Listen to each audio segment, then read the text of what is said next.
આપ જોઈ રહ્યા છો સ્પાર્ક ટુડે ન્યૂઝ। જૂનાગઢ મહાનગરપાલિકા અને જિલ્લા વહીવટીતંત્રના સંયુક્ત ઉપક્રમે સ્વચ્છતા હી સેવા કાર્યક્રમનો સમાપન સમારોહ યોજાયો। શ્રેષ્ઠ કામગીરી કરનાર સફાઈ કર્મચારીઓ, જાગૃત નાગરિકો, દુકાનદારો અને વિવિધ વિભાગના અધિકારીગણ, કર્મચારીગણ, મહાનુભાવોએ પ્રમાણપત્ર આપીને સન્માન કર્યું। જૂનાગઢ મહાનગરપાલિકા તંત્ર અને જૂનાગઢ જિલ્લા વહીવટીતંત્રના સંયુક્ત ઉપક્રમે સ્વચ્છતા હી સેવા અભિયાન અંતર્ગત સ્વચ્છોત્સવ સન્માન સમારોહ પંડિત દીનદયાળ ઉપાધ્યાય સભાખંડ જૂનાગઢ મહાનગરપાલિકા ભવન ખાતે યોજાયો। જૂનાગઢ મહાનગર અને જૂનાગઢ જિલ્લા વહીવટી તંત્ર દ્વારા સ્વચ્છતા હી સેવા કાર્યક્રમના અંતર્ગત જે 15 દિવસ દરમિયાન જે 17 સપ્ટેમ્બરથી 2 ઓક્ટોબર સુધી જેઓએ સેવા પખવાડિયું ઉજવ્યું છે, એમ જૂનાગઢ જિલ્લા અને જૂનાગઢ મહાનગરમાં જે લોકો સેવાના પખવાડિયા સાથે સ્વચ્છતા સાથે જોડાયેલા છે એવા તમામ કર્મચારીઓને આજે એવોર્ડ આપીને એમનું સન્માન કરવામાં આવ્યું।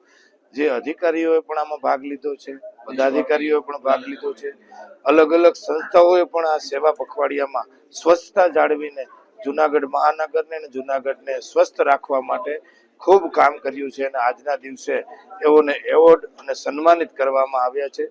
આ કાર્યક્રમમાં મેયરશ્રી, કમિશનરશ્રી, ડેપ્યુટી મેયરશ્રી અને સૌ પદાધિકારી, અધિકારીગણ સૌ હાજર રહ્યા। આ કાર્યક્રમ સફળ બન્યો છે।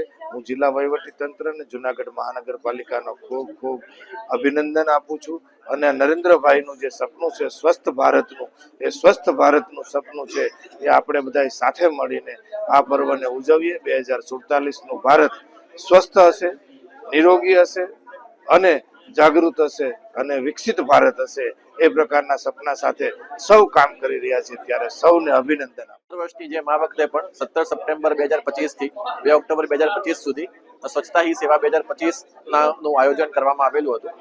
આ વખતે જે થીમ હતી તે સ્વચ્છોત્સવની હતી, એટલે આ 15 દિવસ દરમિયાન જૂનાગઢ મહાનગરપાલિકા ખાતે અલગ અલગ પ્રકારના કાર્યક્રમો આપણે યોજ્યા હતા। 17 સપ્ટેમ્બરથી આપણે આ કાર્યક્રમની શરૂઆત કરી હતી, જેમાં સાંસ્કૃતિક કાર્યક્રમ કર્યો હતો। એ ઉપરાંત પછી waste to art competition, rangoli સ્પર્ધા, ચિત્ર સ્પર્ધા, બેસ્ટ વોર્ડ સ્પર્ધા, આ પ્રકારની અલગ અલગ સ્પર્ધાઓ પણ આપણે આ સમયગાળા દરમિયાન કરી હતી। તો આજે 2 ઓક્ટોબરના દિવસે આપણે આજે જે આ સ્પર્ધામાં ભાગ લીધા હતા તે તમામ સ્પર્ધકો, એમાં જે જીતેલા છે તે લોકો અને અમારા તમામ સફાઈ કામદારો અને તમામ જે આ વોર્ડના જે એસઆઈ છે એ લોકોનું આજે સન્માન કરવામાં આવ્યું હતું।